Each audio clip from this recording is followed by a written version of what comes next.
Chili Allah subhanahu wa ta'ala dike baziko la basilino fayana Allah subhanahu wa ta'ala tulenga kutwa sama la mosi na siana also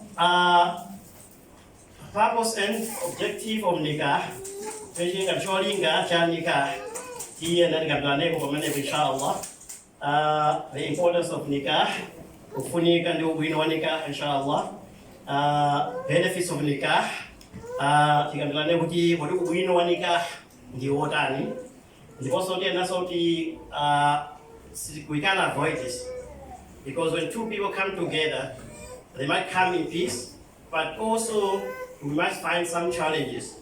So the terminology, for example, talk about nikah of Islam recognizes that when two people meet they will also have some form of challenges, but Islam gives the solution how to deal with those challenges. Some of which, inshallah, will be covered by the people who will come after me, inshallah. Some tips for a successful nikah. My point here, ono di kodi nikah ikale successful. Kodi tiene hapo ndani, inshallah. So, kwa vile jambe the definition. The main for example, the tiene kuziwa kodi ukwati nikah ndichiana. Yes. Tiene kuziwa kodi nikah ndichiana. Chifo yoti in today's time, and everyone will agree with me that there are so much challenges and questions kuzintuzina zonna kuti kale akusama fusa kuti chimene chitishana. As simple as masukulu mutu kudziwa, especially here in Western Cape in South Africa, kunoti the issue of gender is an issue now. Kuti ukwati, even the South African constitutional malamula constitution South Africa. I was seeing the definition of marriage. That's why I think it's important for us to understand that when we speak about nikah, what are we speaking about? Right? Because, and also so that whatever comes afterwards, because Ma'ara bigama al-Qawdi, al-Hukm ala shay, far'un an tasawwurihi. Kuri mudziwodi wadi shishin dijan, cell phone, dijani, kuri mpeke definition, kape mpeke hukum ala mulaki, mwena kukhala perception what it meant to. So al-hukm ala shay far'un an tasawwuri. So panga tasawwur, panga perceive what nikah ndishani. Mwena mango ambao nikah ukwati marriage, matika pena the understanding ya kuti a legal definition ya kuti ya ukwati nikah marriages. Ndiyo noti paka lipa nobo is being challenged. So kama noti kwati ukwati Uislamu, tukamba ukwati wake uti. Ukwati wake umene oti anzatwa kupanga kapena umene Islamu chikuti uza nechifwa yake. I feel that it's very very important to first discuss about the definition of the nikah. Kuti tidziwe kuti kama nikah ndetu kwamba zakuti. Kuti in case if someone comes with something else, because this is not our definition of nikah. And we should be proud. We should be proud ourselves that Allah, through His mercy, and that Allah subhanahu wa ta'ala, through His infinite mercy and His wisdom, Allah sent all this clarification by the Anbiya alayhi salatu wasalam, with the scriptures, with the Quran, or the scriptures before that. So that's why we must get our definition. And we know what you do, share. Piambila taya tumeso sambano tafikan tayi noi. Ula alibize ulo solete uli wali mezanjani. So I feel that it's important for us to understand what is the definition of Islam of nikah. So bari ala bigi nikah hamlo li'aqd yatadamman ibahat istimta' kull min az-zawjayn bil akhar ala al-wajh al-mashru'.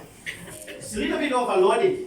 In English, because we're going to simplify, it's a contract of marriage. The union of male and female. That union or the contract that allows to derive sexual enjoyment or enjoyment. I don't sort of want to go into enjoyment because there's many types of enjoyment. But here, just be just honest that is to derive sexual enjoyment from each other and according to the Sharia. It's very, very important to my estimation. If once we understand it, and obviously now as I highlighted a few points which I would like to stress on that because as we say that one, in today's time people have been challenging, there's so many ideologies where people they challenging, there was no need for us to stress on the point of what is nikah. There was no need for us to clarify and explain what in the Sharia. But in today's time, because of different ideologies, in today's time, like in most of these so-called developed countries, they are giving the child the rights to say that your parents can decide what gender you are. This is the area where people were not asking before.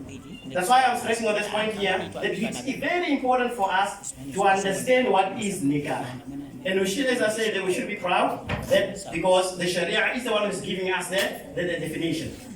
Right, so to go quickly on the definition, we say that, okay, so it's a contract of marriage or a union of male has been human.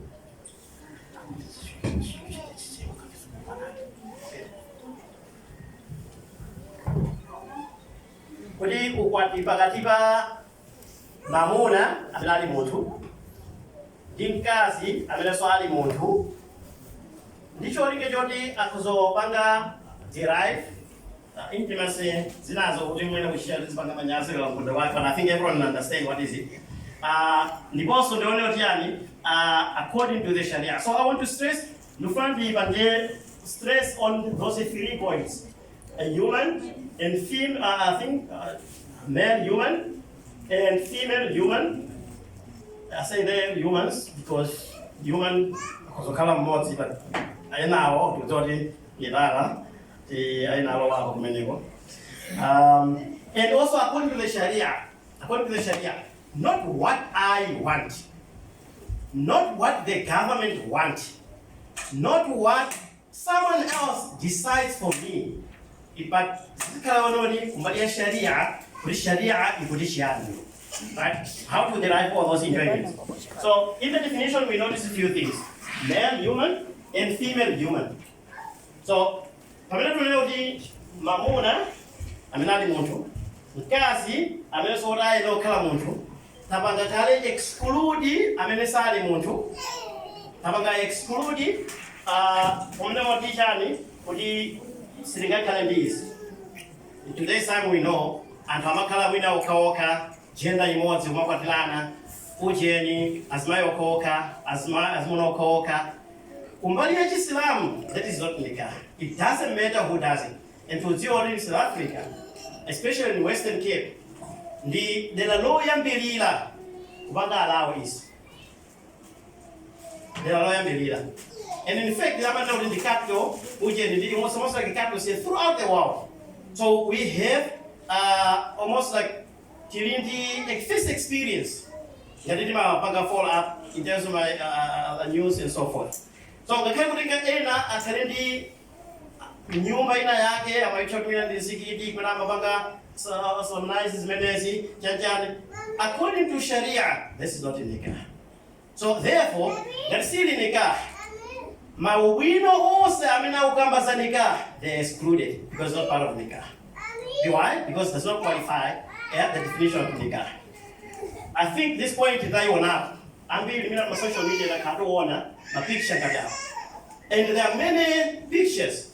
Amina banga illustrate. Kunina wati bali nikah kuzokala njishani makamaka. The picture basically just says the bones cannot come together. And the nut also cannot come together. For them to work, one must be with the opposite gender.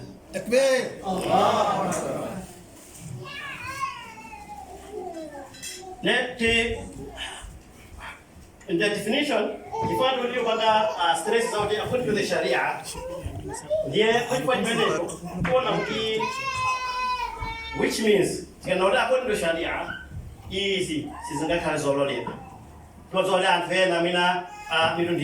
Alhamdulillah, kumbalia ashikuda, we should be celebrating. Why? Because all these things are foreign. But the problem sometimes is if we always think that whatever the white race is doing is right.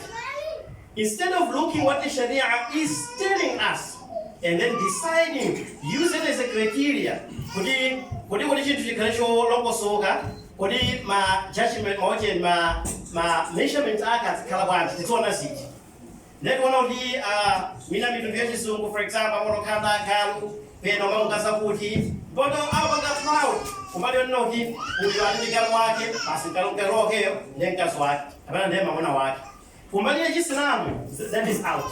So bestiality in Sharia is not allowed. And also incest. Pena tateka mabezi ya social media, pakatwa antubashibalo dindo let's say kwatlana, akukwatilana. This is not according to the definition because it's against Islam. Then many singe chono yani, singe chori anti-nikah. So, the many incest, very incestuous marriage with Islam is out. For it, but no nikah, according to Sharia, must be between men and female, or also the colored market, or the Samoans. Now, this kind of mechanism is locality. So the we don't want to email about what's in our lab, Montreal, Patlana, almost perfect. Moto Nibayaka or Patlana, it was far-fetched. For my geology of American Manana, calling out Sholigo down, or give more woman. So going resulted it's a human nature. It's a human nature. Because people with these ideologies are fighting this human nature. Now, that's why I find that what I'm taking on the road. There was like an episode on the social media. We know America. Mwana wa mkazi anapoenda ndika bwake. Mwana wa mkazi kwenda ndaka bwake. And you will be surprised. They get people to support them.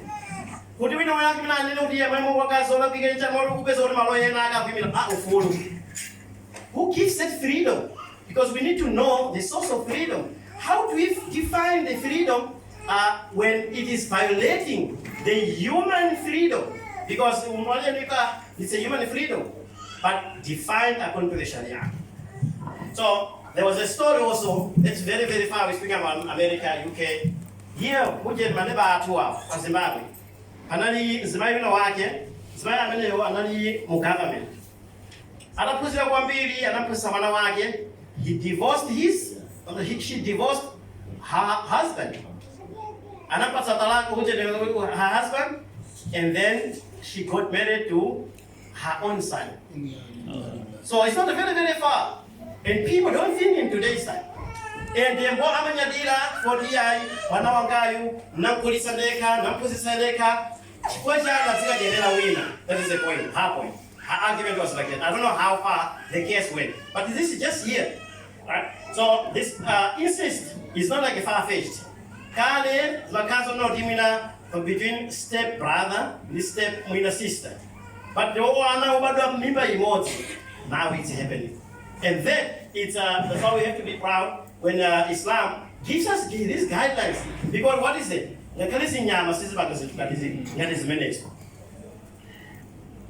So no illicit regulation, because that's very, very clear. Because Allah subhanahu wa ta'ala ananna ujani wala taqrabu zina innahu kana fahishatan wa sa'a sabila.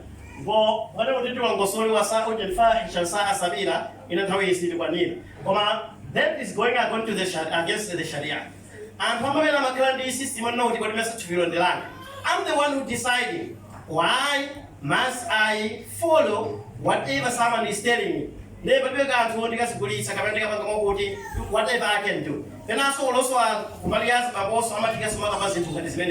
but what you need a person need to know, you and your life and your body, all of that belongs to Allah. And Allah is the one who decides how can you get benefit through using your body.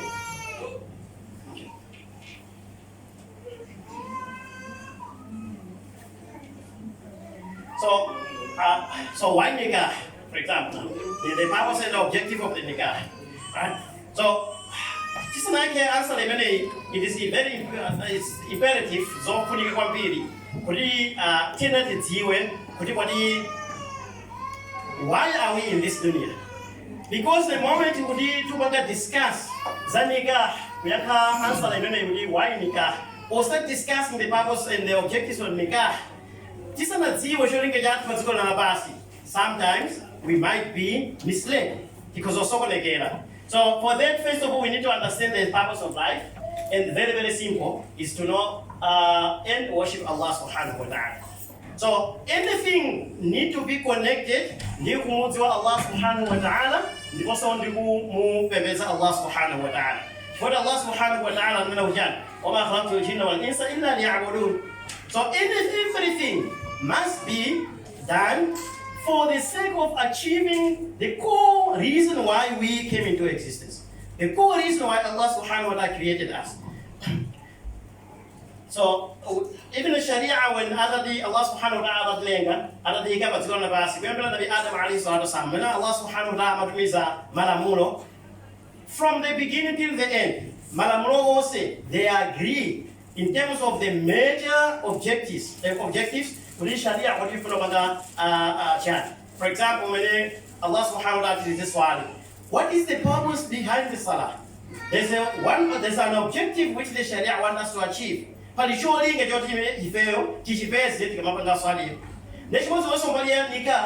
Allah subhanahu wa ta'ala, for example, when we are getting married, it is for the sake of what? One of the objectives of Sharia is to preserve life and to preserve progeny. If you get Allah subhanahu wa ta'ala, Allah subhanahu wa ta'ala. Allah subhanahu wa ta'ala, sana again, among the cars of the Moti, Kubeleka, for example. That means what? Uche to water. That means what? There also the ibadah of Allah subhanahu wa ta'ala from the human being and the jinn kingdom, that also will come to an end. So one of the reasons why when you ask why nikah is also to understand the objective of the Sharia. That the Sharia is there for the sake of what? For the sake of preserving life and preserving offspring and the progeny. But could it achieve objective in Sharia? Allah subhanahu wa ta'ala, it's necessary for us that it must be what? There must be procreation. Must be procreation, and that should only be done according to the Sharia, as we said in terms of their definition. I'll go quickly, and then to fulfill our human nature. Because Allah subhanahu wa ta'ala put the instinct in the human being that he will always be inclined towards like the opposite gender. So for the sake of that, that's why now to fulfill the human nature, and then of course now to build a healthy society. Because if there's no marriage, if there's no Sharia or recognized marriages, then what will happen? Because the choling opposite gender is the chikalilo will definitely fulfill this somewhere else, of which will be bringing not a healthy society. Because that's where Atbadana, Wanamakolo, Atbadana, also Zobamba, also Zomayao, that becomes a problem. Right? So importance of nikah, we say that what? For us to ask this question, what is important of the importance of the nikah? So first of all, I'll stress on the point, who must we ask? Our Creator, Allah. So that's what Allah subhanahu wa ta'ala must tell us. Then, what is more important for us? That's why we have to look in terms of the Quran, or in terms of the hadith of the Prophet sallallahu alaihi wasallam. Or we have to look at what Allah is telling us, and the Sharia is telling us, in terms of like the importance of the nikah. Because here, for example, we find that in terms of the importance, Allah and His Messenger, that's the first thing, made it important. So, Allah subhanahu wa ta'ala nikah. Sometimes we might fail to understand the reason, but because Allah said so, we are satisfied. Because coming back to our existence, Allah brought us into this existence so that we should recognize Allah and so that we should obey and worship Allah. So if the same one who created us is telling us nikah is important, so there's a first thing for us to accept that because Allah said so. Allah subhanahu wa ta'ala anadoi ukwati ndofunika chifukwa yetu nawo titsifuna ukwati ndofunika tungopanga kopi zimene Allah subhanahu wa ta'ala ananena kapena Mtume Muhammad sallallahu alaihi wasallam ananena tisanayambe kulongosola ma all other reasons they're not to judge him, this is not judgment. Then for example Allah subhanahu wa ta'ala he says that what it's a nikah, it's a display and it's manifestation of Allah's majesty. Ukulu Allah subhanahu wa ta'ala uoneka mu ukwati. Allah subhanahu wa ta'ala aneka ukwati. Ndicho linga yote au ziziwitse zolengedwa zake. Kuti Allah subhanahu wa ta'ala is great. Because Allah subhanahu wa ta'ala says, وَمِنْ آيَاتِهِ أَنْ خَلَقَ لَكُم مِنْ أَنفُسِكُمْ أَزْوَاجًا. Allah subhanahu wa ta'ala ana masaini ya Allah subhanahu wa ta'ala. Ulemelelewa Allah subhanahu wa ta'ala, ndio Allah subhanahu wa ta'ala anakulengela ninuyo, kulengela my spouses. Also Allah subhanahu wa ta'ala many times ama baka break Allah subhanahu wa ta'ala akamadu usefeza ukwati ama baka break Allah subhanahu wa ta'ala about their nikah.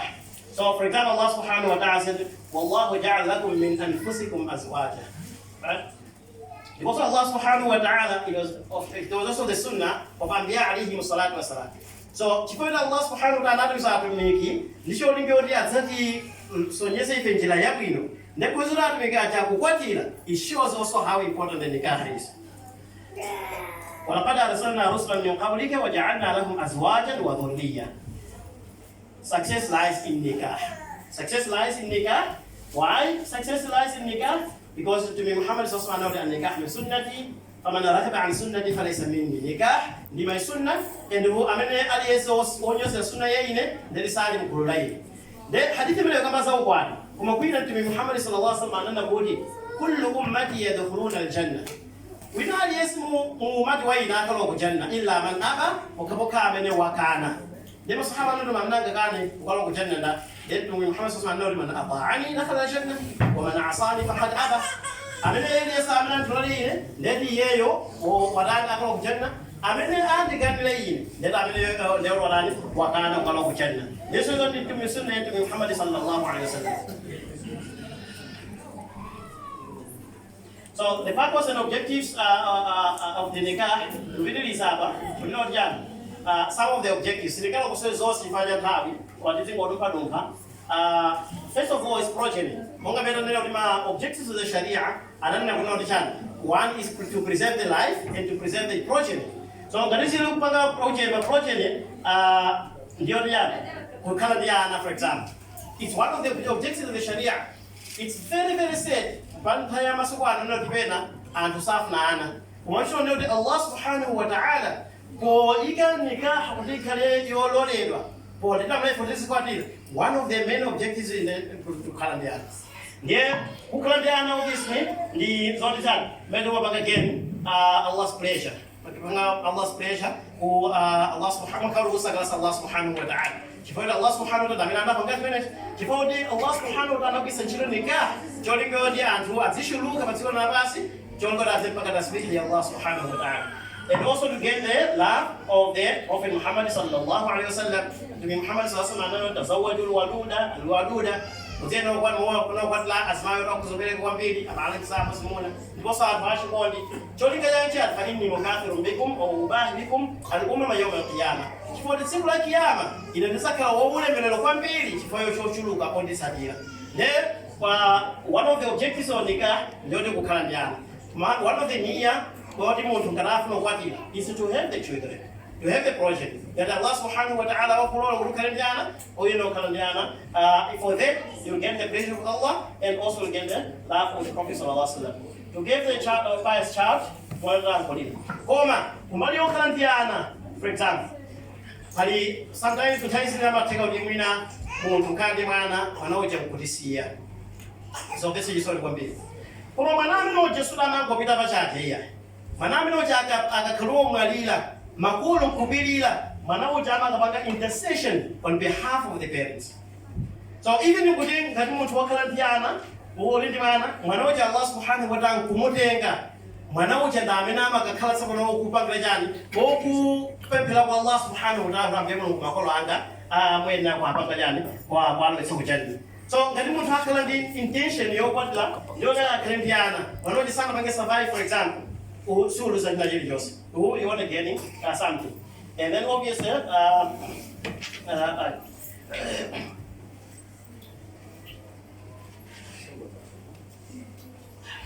and then some of the objectives not only the progeny, but also is a shield from shaitan. Let us know there's a human being. The only one who can wear no color, the nature of Montu, or even Fati, and so one is Jilaka Black, image, here, nigga, the Chilinga Yishan, was shaitan. Because shaitan is a children, Jilasiana, Jolly Montu, and no Jawaka, one receiver.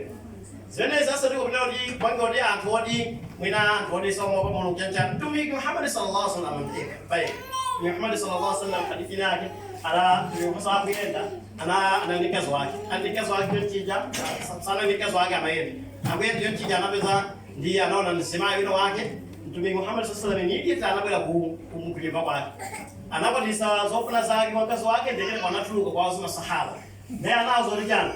إن المرأة تقبل في سورة الشيطان وتدبر في سورة الشيطان فإذا أبصر أحدكم امرأة فليأتي أهله فإن ذلك يرد ما في نفسه. Mbali yoni nika kegese mo ngati munthu wotele usalibe mkazi palibe nika sinero apanga sola piki so mimagai di shaytan ndo bitsa ntchito opposite gender pena azimaya ona mamuna oneka bwino pena azimaya awazimuna oneka ona azimaya oneka bwino nde shaytan ndamna mukwelesera moto kuti zinthu ziyazikhala zorani zilakwiga. So now the progeny shield for shaytan to find peace and solace. الله سبحانه وتعالى قال لكم وهو الذي خلقكم من نفس واحدة وجعل منها زوجها ليسكن إليها سكينة. How do you find peaceful mind? Where do you find peaceful mind? It's your home. Where do you find peaceful mind? In the marriage. So one of the objectives of the nikah, njoli muntu wasubulila kwenda kulikose kujanjani akapese malo tsapano oti opeza mtendere. وبزاف تنيله ممكن من الله سبحانه وتعالى أنا ننيله ومن آيات خلقكم من أنفسكم أزواجا لتسكنوا إليها. نشوف لينجل مبزين تنيله. Some of the objectives ndio wachoni umuntu akalendi sakina akalendi ntendele peaceful mind ne tusezo kwezika mubanja. Some of the challenges tingomaliza kwa shidule. Pamene finoti ukwati ndofunika pali mawino pali kufunika chachani suru nenda kuti everything kuti is rosy suri suka kalima challenges osiyana ya ndipo simene sichira olinga cha Allah subhanahu wa ta'ala kuti dziko labasi pano tizingoyenda basi opanda ma challenges enali wose yes dziko lina basi ndi kwafi because hadi dunia ndi malo opangira ibtila malo amayesero wale Allah subhanahu wa ta'ala yesa amena pambane kuma Yesu amene yona naka lekuja. There are some challenges kumbalia mabanja for example mabezeka ukalizo di mina kuzosiyana mene kushaka mashe na zalongo sola ndi wosuka bangide solve kena kama ngide solve kama problem ngada amene koma ndabaka list a few points here on some of the challenges don't know good